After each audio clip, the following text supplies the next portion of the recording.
Manever I say ma PENDREAM TV. PENDREAM TV there, osia dem yopo. Approved or anointed foreign affairs to, since they have to go for their swearing in, I want to plead with you to allow him to.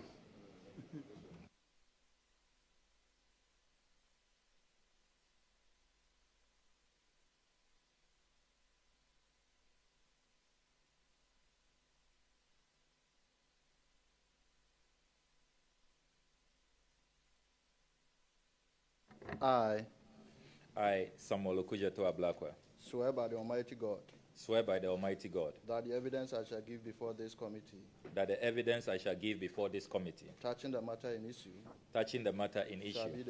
shall be the truth, the whole truth, and nothing but the truth. but the truth. So help me God. So help me God. Thank you very much. Thank you, Honorable Samuel Okudzeto Ablakwa, son of man, Minister for Foreign Affairs. You were not here when we showed the video. Would you like to watch the video again to identify whether you were here on that fateful day?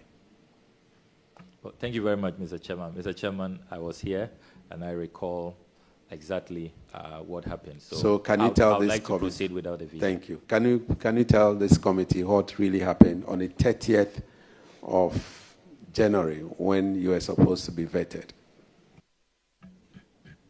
Thank you very much, Chairman.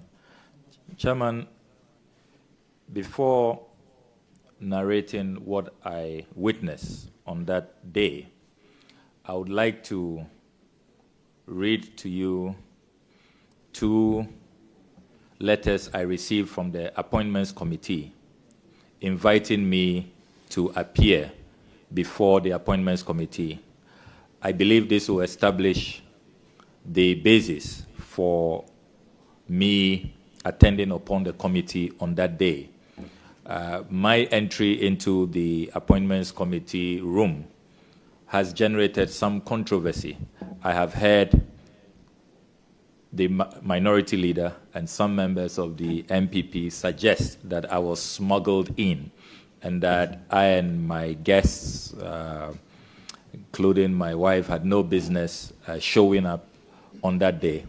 Indeed, when I appeared before the Appointments Committee to be vetted, I raised the issue, and the chairman of the committee and the minority leader apologized to me for that press conference and that unfortunate narrative they had put out there, suggesting that I was trying to force myself onto the committee when I had not been invited. So I think that it is absolutely essential that I read these invitation letters, and then I'm willing to also make copies available to your committee so that you can have that in your report. Go ahead and then make copies available to our clerk. Thank you very much, Mr. Chairman. So, Mr. Chairman, this invitation letter is dated the 22nd of January 2025, addressed to the Honorable Samuel Okudzeto Ablakwa, Member of Parliament, Parliament House, Accra, and it reads, Dear Sir, invitation to attend upon the Appointments Committee. The Appointments Committee wishes to extend its warmest congratulations to you on your nomination as Minister Designate for the Ministry of Foreign Affairs. Pursuant to Standing Order 217, I am directed by the Chairman of the Committee to kindly invite you to attend upon the Appointments Committee on the 30th of January 2025 at 12:30 at Committee Rooms 1 and 2 of the Administration Block, Parliament House, Accra. You are kindly requested to submit copies of your curriculum vitae with your signature on each page and tax clearance certificate from the Ghana Revenue Authority to the Secretariat of the Appointments Committee on the second floor, job 600. And it goes on, because of time, to give the email address of Parliament and all of that. So I just want to because of time, go quickly to the last two paragraphs. You are further requested to provide the names of 10 guests who will be present to witness your vetting. You may contact the Secretariat of the committee on 0244. Two numbers are provided because these are open hearings. I don't have the permission of these phone owners to put out their numbers. And then it says that contact these numbers for further clarification. Yours faithfully. And this invitation letter is signed by Mrs. Gifty Jiage Goba, the clerk to the Appointments Committee. Mr. Chairman and respected members of the committee, attached to this invitation letter is this other correspondence I received, which has the heading, 9th Parliament of the Republic of Ghana, coverage of proceedings of the Appointments Committee, schedule for vetting of nominees, Thursday, 30th January 2025. And the names are provided as follows. Nominees: Abdul Rashid Hassan Pelpo, MP, Minister Designate, Ministry of Labour, Jobs and Employment. 8 a.m. is the time provided. Then, Honorable Ibrahim Mutala Mohammed, Minister Designate, Ministry of Environment, Science and Technology. 9 a.m. Samuel Nate George is the third name here. MP, Minister Designate, Ministry of Communications, Digital Technology and Innovations. 10 a.m.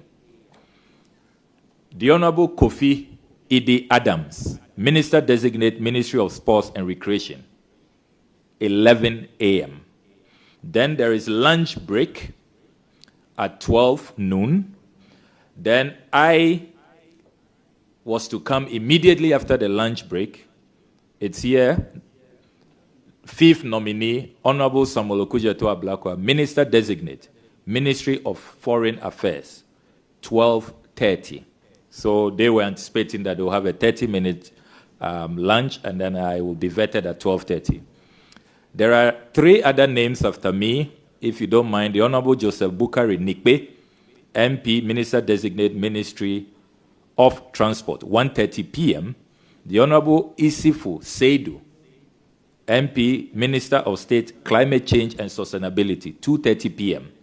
And the final name for that day, the 30th of January, is Mrs. Charity Gardiner, Minister Designate, Ahafu Region, 3:30 p.m. So this was attached. 8 nominees were supposed to appear on that day. So I want to state for the record that I was not smuggled in. I was asked to be present here with my guests for a session at 12:30 p.m. to be vetted. And we waited and waited and waited until I was prompted at about 8 p.m. Yes, thereabout that just a I can clarification. now come in. Clarification. You mentioned 2 letters. Is it the attachment that is the second one? Yes, please. Okay. Yes, please. So it's the attachment I referred to. So I want to state for the record that it is based on this invitation letter that I duly composed the delegation, which included paramount chiefs from the North Tongue traditional area, chiefs from Anglo, where I also hail from both Anglo and Tong, as chairman, you know. Then the Tepahine, the paramount chief of the Tepa traditional area in the Ashanti region. I've served as Imrantia Hine in Tepa for more than 12 years now. And so I have very strong, alliances with the good people of Tepa in the Ashanti region. They gladly joined me here, my dear wife, and the members of Oral, the Oral team I'm very proud of. I'm told that the reason why I'm coming under a lot of attacks and tribulation is because of Oral, but I remain proud of the work we are doing at Oral. So the Oral team members were here to support me. So that's really the delegation I composed. And I received prompting from the chief whip that we could now come in at about 8 p.m. So we were expecting that we will be vetted that evening, and that our chiefs and these eminent guests will be apologized to, that you asked us to come at 12:30, is 8 p.m. But to our surprise, we entered the room and we faced hostilities when particularly our colleagues on the minority side saw me entering with my delegation. They got very furious. What am I doing here?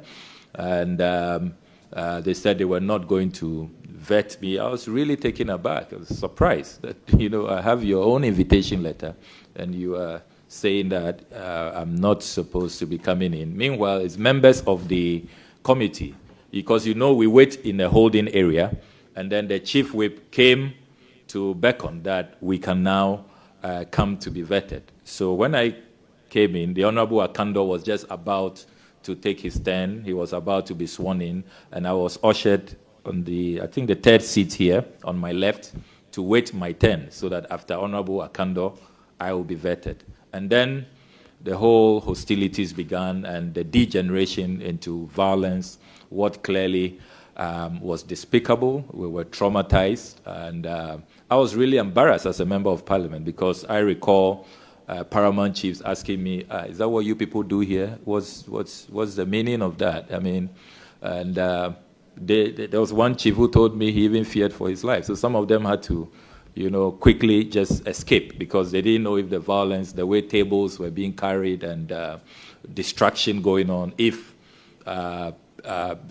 some of these tables and microphones, PA systems that were being destroyed could be thrown at them. So some had to take flight. I'm even wondering if some of these people will be willing to honor an invitation again to Parliament following what happened that night. And it has to be condemned in no uncertain terms. And to think that after inviting us and engaging in such despicable conduct, traumatizing guests, people you have invited, instead of apologizing, the next day they were holding press conferences saying that we had smuggled ourselves in. I mean, it was like adding, insult to injury. And to be very honest with you, Chairman, it's been a very, very difficult period. And it's as though somebody, and what the impression they tried to create out there was as though there was a certain conspiracy with our members on the majority side. We didn't want to be thoroughly vetted, so we just wanted to be smuggled in so that we can just have an easy pass. But, I mean, this is not the first time I've been invited for vetting. It will be probably my third vetting. I've been vetted as Deputy Minister for Information, Deputy Minister for Education. This is my third, vetting. I do not, fear vetting. I had nothing to worry about, nothing to fear, because I believe that I've always discharged myself in public office with integrity and honor, and there was really nothing to fear. So why would I conspire with majority colleagues to, just be smuggled in at night and just have an easy pass? I would also like to state for the record, for those who, I've heard some people say that when it was getting late. Honorable colleague, yeah. When we watched the video, you sat quietly with all this thing, bubbling up in you. Why didn't you also join them fighting? No, it's not in my nature. I certainly was not going to join in any fight. So I just, took things calm and did not want to partake in that. I was just about to respond to those who have said that, it was getting late and that I and my guests could probably have just gone home and could not have, and probably we should not have responded to the invitation when the chief whip said we can now enter the room pursuant to the invitation letter that we have received. And for those who say that, I want to remind them of the enormous powers that committees of parliament have under the Constitution. I want to, with your permission, Mr. Chairman, read Article 103. I could have really been in serious trouble if, following this invitation letter, I decided on my own that because it's probably getting late, I would not enter the room when I have been asked to appear. Article 103(1) of the Constitution provides, Parliament shall appoint standing committees and other committees as may be necessary for the effective discharge of its functions. 6 then says, a committee appointed under this article shall have the powers, rights, and privileges of the High Court or a justice of the High Court at a trial for A, enforcing the attendance of witnesses and examining them on oath, affirmation, or otherwise. B, compelling the production of documents. And C, issuing a commission or request to examine witnesses abroad. So under Article 103 of the Constitution, when a parliamentary committee invites you, it is not a joke. You cannot on your own volition say that you will not attend. They have powers of a high court. And the Constitution is very clear. There are grave consequences if you do not appear. And Mr. Chairman, our standing orders also, under Standing Order 212, with your permission, Standing Order 212 also provides, quote, a committee shall have powers, rights, and privileges of the court or a justice of the High Court at a trial to A, enforce the attendance of witnesses and examining them on oath, affirmation, or otherwise. So, Mr. Chairman, I respectfully submit that I will have been in very serious trouble if I did not honor the invitation pursuant to Article 1036 and Standing Order 212 of the Standing Orders of Parliament. And that is why I was duty-bound as a law-abiding citizen, as a member of Parliament, to appear before the Appointments Committee, just as I have done. You know, I received your summons yesterday, quite late, but I have put everything aside to be here. I will dare not, disobey the summons, and I will show up because I know the consequences of not appearing when a committee of Parliament has invited you. So, Mr. Chairman, I want to state forcefully that I was not smuggled. I had the basis to be here, an invitation letter, and then a schedule of how I will appear in an orderly manner, all signed by the clerk of the Appointments Committee, and that is why I entered the room on that fateful night of the 30th of January. Thank you very much, Honorable Samuel. Before my colleagues take their turn, can you just summarize what you saw on that day? You give us what really happened on that day, but you did not tell us what you saw in the room. This committee is to investigate what really happened in the room. Thank you for giving us the background. Now, I want to know what you saw in the room on that day. Just a summary because of time. What I saw was a degeneration into violence, destruction of property. As soon as I entered, I was greeted with hostilities. It was clear to me that I was the target. They did not want to have me vetted that day. And why do I say that? If you look at the schedule advertised and published, the media giving copies, you had some of the persons here who were even taken ahead of me. For example, the Honorable Joseph Bukari Nikbe. He was to have come after me on the schedule that the Appointments Committee published. They did not have any difficulty bringing him ahead of my vetting. Did you find out why that happened? Because we were wondering, if you have this schedule, why should they vary without informing you?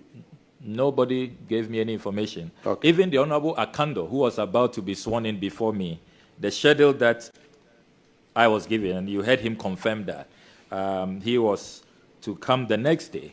That's Friday, 31st January. But they called him that he could come ahead. and he has just confirmed that. So what he said is really true, because if you look at the schedule, Honorable Akando was to be the nominee number 5 to be vetted the next day, Friday, 31st January 2025. And this was published, widely circulated to the media, and we all saw it. The media carried it. So as to how come, even though they were saying it was late and they were tired, they were happy to vet others who were not even scheduled to be vetted before me. They were very happy to vet Honorable Nikpe, who was, according to their own schedule, to be vetted after me. Honorable Akando, who was to come the next day, they didn't mind at all to put them ahead of me, and they were vetting them. I believe, really, and I have sympathies for Honorable Akando. If I had not obeyed the chief whip and entered the room that night, I'm sure he'll have had a smooth vetting, like Honorable Nikpe was. But they felt that once I have entered and I'm in queue, as soon as they finish with Honorable Akando, I would then take my seat. They said they would just disrupt. Well, we cannot conclude on that. No, but I am, Mr. Chairman, the facts are clear that these are people, according to their own published schedule, who were to be vetted before me. They were, after me, pardon me. They were all to be vetted after me. But at the end of the day, what we saw is that they made room to vet them ahead of me. No problem at all. I know that sometimes, I don't know what the exigencies were, if they made special requests. I know, for example, that Honorable Nikpe, his constituency, it will take a whole day of travel to get back. So if probably he made a special request that his chiefs have to go back, I'm considerate. I mean, my chiefs will just need about 2 or 3 hours to get back as compared to him. So I can understand that. But to the extent that they were, making room for others, and then just upon seeing me, they engage in those hostilities. What I saw clearly was an attempt to totally disrupt the proceedings, and they actually proceeded to disrupt the proceedings. I heard the minority leader say, actually threaten the clerk, Madam Gifty Jage Goba, that she dares not swear in Honorable Akando, that if you did, you will see. You are a partisan clerk. I heard these words clearly. You are a partisan clerk. Don't swear in Honorable Akando. If you dare, you see what I will do to you. Naked threats. And then he got up. The chairman was screaming, order, order. They undermined the authority of the chairman, the Honorable Bernard Ahiafo. They even pushed him aside. What I saw, and I'm sure the videos will confirm that, his table and his mic was forcibly taken out, and then they descended on the tables. And I heard the chief whip. The chief whip was the commander-in-chief of the chaos and the violence. He was directing them what to do. Muntutu, Munyi, carry this, and all of that. He really decided to be the leader of the mayhem. After the minority leader had given the signals, had threatened the clerk not to swear in Honorable Akando, then the chief whip took, the minority chief whip, the Honorable Anodompre, then took over and then directed the violence that happened. We didn't see that in the video, that the chairman's microphone was taken away. Who took the microphone, the chairman's microphone away? So what I recall, you had the minority MPs. I recall Jerry. I recall the Honorable Tampuli, and they were in the thick of affairs with the minority chief whip, Honorable Anodompre, directing. And I heard him clearly because the mics were on, and even though I was seated here calmly, I could see and hear all of what was going on. And he said, Muntutu, Munyiyi. But you can't confirm who took the chairman's microphone. I would need to refresh my memory on that. Okay, on because that we don't have yeah. on record. Yeah. Okay. Yeah. I would like to refresh my memory on that. But I do recall that they took away his microphone, took away his table, the table that you were that you are using now. That's the first table that was attacked. And they removed it, they pushed it, shoved the chairman aside, and they were determined to disrupt the vetting. And they were saying it, that there will be no vetting tonight. They will not continue with the proceedings. And then along the line, they asked the Honorable Jerry, who is the MP for Bawe, I'm told. He's a new MP, so I'm still getting to know him. He then came to stand here and physically tried to stop the clerk from swearing in Honorable Akando, who was just about to be sworn in. I recall he was standing, holding the Bible, waiting to be sworn in.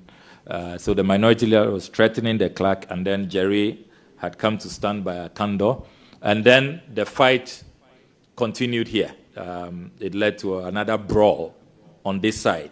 And that's when I noticed that some of the guests, some of the chiefs began to walk out, obviously fearing for their lives, began to work, because it had now moved very closely to where the guests were seated. Thank you very much for the narration. Honorable colleagues, question. Yes, thank you very much. Honorable Minister, this is a simple question, and I want a simple answer. So, you did not participate in the scuffle that went on. Is that right? Yes, please. I didn't participate at all. I sat quietly. And at a point when I noticed that, no, I listened to the Honorable Majority Leader who had come in to calm tempers. He did really exhibit leadership, and I have to commend the Honorable Mahama Yariga. So I listened to his brief media engagement where he said that clearly we can't continue with the vetting. He was going to make arrangements with the speaker to see if probably we can continue the next day at the speaker's conference room. So when it became clear to me that the vetting will not continue following the Honorable Mahama Yariga's presentation, I then quietly left the room. Yes. So, will I be right if I were to suggest to you that you were terribly disappointed on that day as a result of the failure of the committee to vet you? Yes, please. Terribly disappointed and also embarrassed as a member of parliament, because the spectacle, I mean, I believe the title honorable is earned. We earn it by our conduct. And what happened that night was really, really disgraceful, really shameful. And the sad part is that it was the same week that this same minority chief whip had brought up a matter on the floor at plenary that he had been called silly by someone and he would not accept it, and Parliament must be shown respect and all of that. The same week, in less, just under 48 hours, this kind of conduct. So I wasn't surprised the next day there was a lot of bashing of Parliament. And unfortunately, when the bashing is going on, all of us are brought into disrepute and become fair targets. And you can't blame the general public. They say, oh, look at them.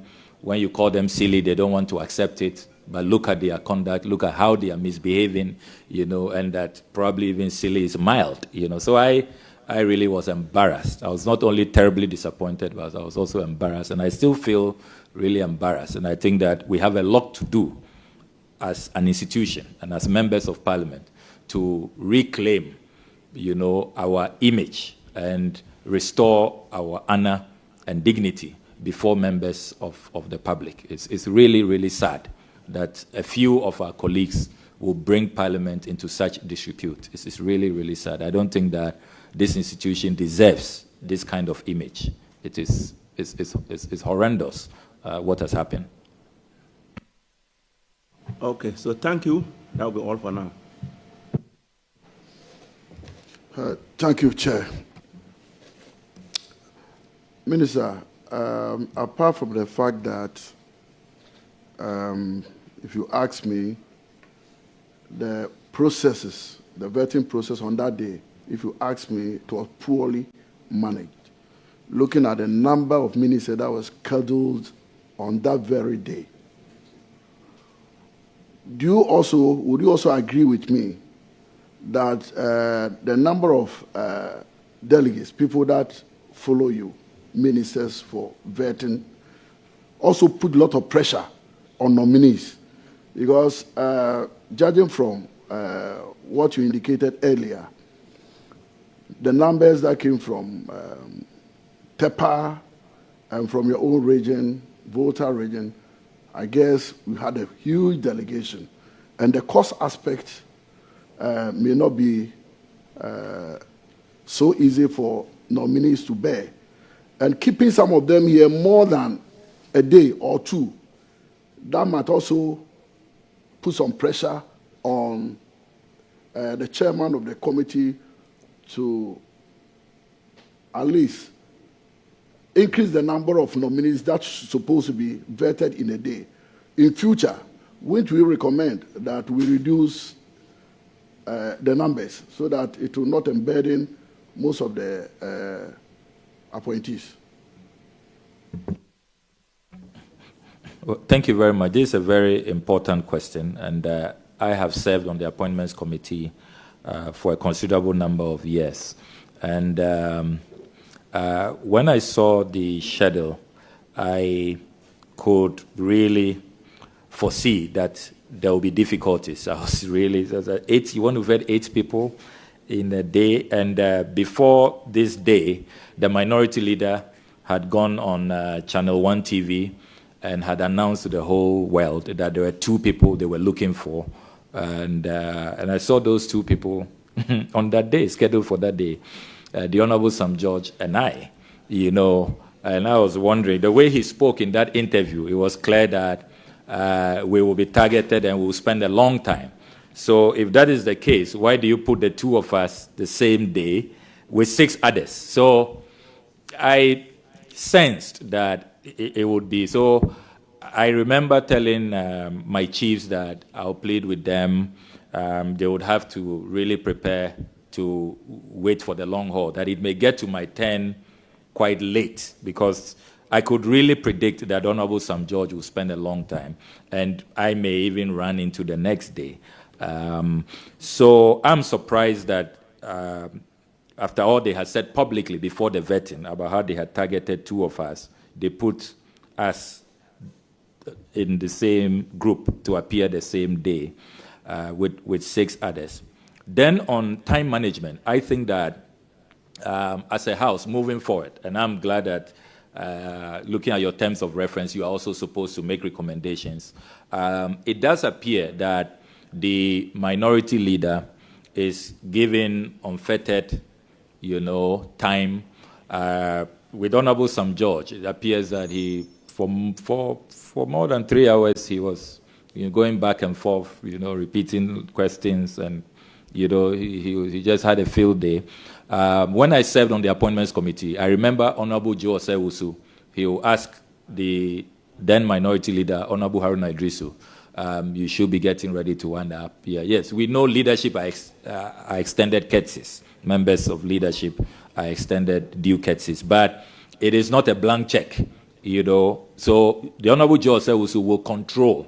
So I think that moving forward, one of the recommendations should be that there should be some timelines. Yes, every other members have 3 questions with follow-ups, but if the minority leader will not be limited in the number of questions, at least reasonable time, if it's 2 or 3 hours, reasonable maximum, so that we don't have this situation where they go on and on and on one target. On that note, we're getting ready to wind up. And then, Mr. Chairman, let me also add that I do not think that it does the image of Parliament any good when before vetting, people are targeted. So it means that the vetting really, people already have a prejudiced mind. Some members have a prejudiced mind. It's not really about what you come and say and evidence that is adduced during your vetting. They have made up their mind already. Because before the Honorable Sam George and I appeared, There are many people who are concerned for us that, hey, then you may spend 5 days, you may spend 2 weeks, hey, then they'll really grill you and mess you up. It means you won't even get any approval. They even suggested that they wanted some of us to come and see them and beg, and atone our sins before the vetting. And all of that doesn't help. And I think that one of your recommendations, with all due respect, should be that these comments that tend to prejudice the work of the committee, where the committee appears to become a vehicle for settling personal scores, for going after people who probably the minority do not like, because of the work they have done. On that note, it has to be stopped. On that note, I think it undermines the work of the appointments Minister committee. for Foreign Affairs, we want to, no more question. We want to discharge you, and if this committee needs you again, we'll call you. Otherwise, the Son of Man will not allow us to finish our work. Thank you very much for attending upon this committee. PENDREAM TV. Now, so far so good. Say open online portal e Ghana. Nipa share, nipa follow, nipa comment here. To my best of knowledge, without any biases, PENDREAM TV.